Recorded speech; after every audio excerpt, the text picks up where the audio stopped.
South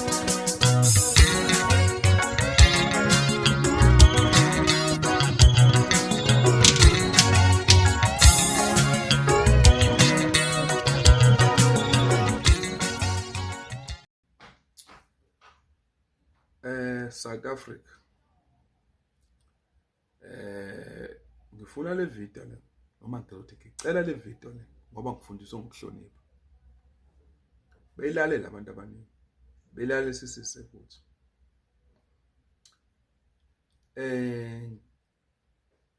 Babuphakela umthakathi, babongezwe emculo. Nalo lonke ithimba elisebenzisana nabo sisi uJessica. Before ngiqhubeke nenkulumo ngifuna nje ukudlula la kuqala. I'm not a NC, I'm not a DA, I'm not a EFF, I'm not a IFP. Angilutho nje ngiyimi nje ngimile, but ngifuna ukuthi mesikhuluma sikhulume into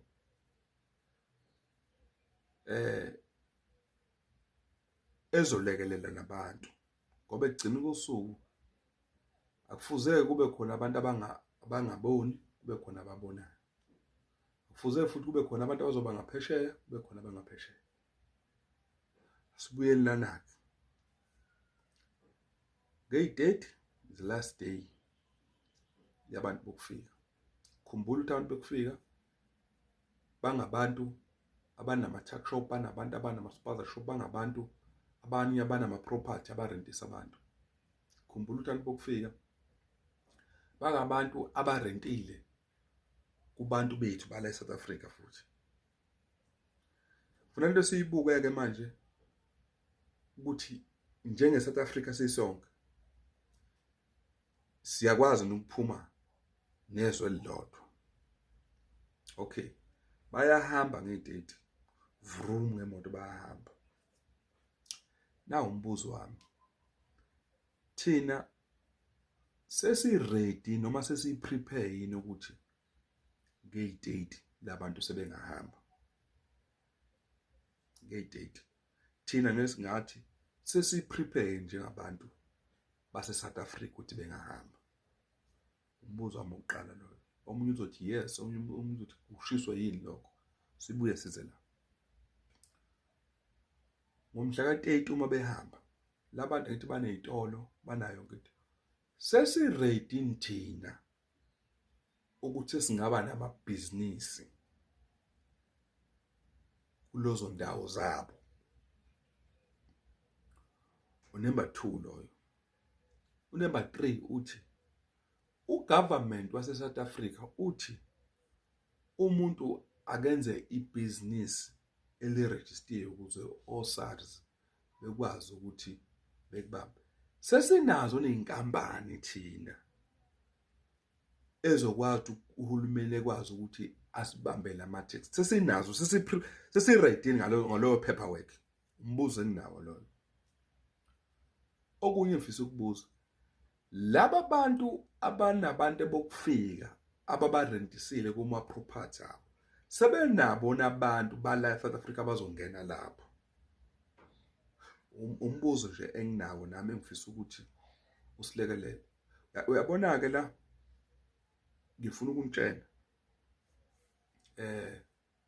lento iyinto ebalekile, iyinto le right kakhulu eSouth Africa ukuthi si-onele thina amabhizinisi. But uma sizokhipha le mental abantu base-South Africa la kanti sikhiphe le mental ukuthi asiyekeni ukuba ama-failure on business. Asiyeke ukuba ama-failure on business.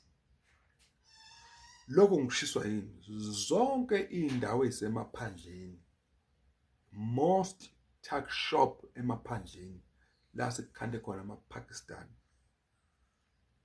most areas ezisemaphandleni, most obaba bethu nomalume bethu babe nezitolo kodwa bawiswanga abantu bokufika. iqiniso elimsulwa. Into eyasuwisa thina umuntu wethu omnyama uma nesitolo uba nepride, uyadelela, akalazi iclient noma ukuthi akalazi icustomer. That a problem esinayo thina abantu abamnyama. Ngibuye futhi ngize la ngifuna lento sibuke sijule. We have leaders, a leader wonke lomqiqo, kodwa kunala khona okuzofanele ukuthi kufike khona ukuthi umuntu uyiliphi iqembu, ngoba thina eSouth Africa siphila ngalento okuthiwa intando yeningi, kuthiwa idemocracy, la khona okusuke kunamaqembu khona ufanele ukungene ngaphansi kwalo. Aniboni ukuthi lento isazodala enye ingxabano enkulu, ngoba njengoba amalida ekhona elida ilokhuzi lomqiqo, kuzofika isigaba sokuthi ilida nelida ivele ukuthi yona ikiliphi iside. Ilida nelida kufanele ukuthi ikhombe membership yayo ukuthi mina ngila, wena ula. Phela njengamanje safana nabantu okuthiwa basupporta i-national team. Usazofika la khona ukuthiwa sibuyeleke manje kwi-league, sibone ukuthi umuntu usupporta abantu. I understand loo nto leyo. Okay, phinde futhi ngibuyela. Lingenzeki iphutha lokuthi abantu abalida lengqungquthela le, noma mhlawumbe uzothi abalida lomkhankaso okhona, nami ngiyiphathi yawo, kungenzeki ukuthi zithi zifika i-date base behluleka ukumonitha abantu ngoba ugovernment uzobabopha. Ngiphinde futhi lingenzeki iphutha lokuthi ama-leaders ahluleke ukumeneja abantu ngezidate ngoba umthetho uzobadla. Angithi thina sithi kwi-marsh sisebenza ngomthetho. Kungenzeki iphutha uba ungizwe nabafethu bonke, nami futhi ngizobe ngiphakathi khona, ukuthi ama-leader ahluleke ukumonitha. Into futhi leyo yokuqala engifuna ukuthi siyibhekisise, kungenzeki futhi ukuthi ugovernment ethi uzama ukupreventa ukuthi ube nalento nge-date, base before i-date base kube khona abantu akababophayo. Yabona umsebenzi ungakanani ohlalela abantu mkhulu.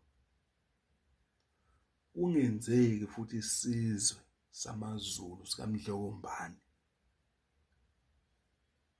sidivayideke sodwa. Okugcina into ezobulala isizwe